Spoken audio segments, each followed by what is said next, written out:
Tip number 14 is about better carbohydrate choices, choosing whole grains or low glycemic index choices.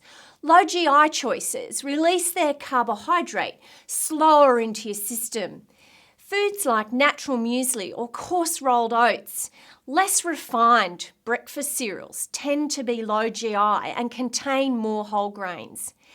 Dense grain and high quality multigrain breads or sourdough breads. The idea is that the grain has to release its energy and is broken down slowly in your digestive system.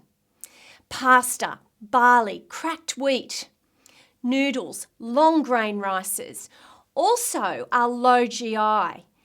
These foods tend to form a gel as they're being digested, and because they're gathering with water in your bowel, they're slowly digested and pass through your bowel more slowly, helping to keep you fuller for a little bit longer.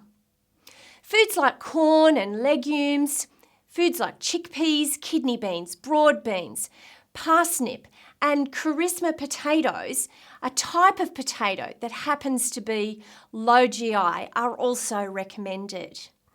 Now, often dietitians will prescribe low GI foods for people with diabetes, but they're also good for anyone trying to watch their health. The recommendation is to have one low GI food at each meal. So if you're starting with breakfast, something like porridge oats is fantastic. Then using that multigrain or sourdough bread with your lunch, and then perhaps having a pasta salad.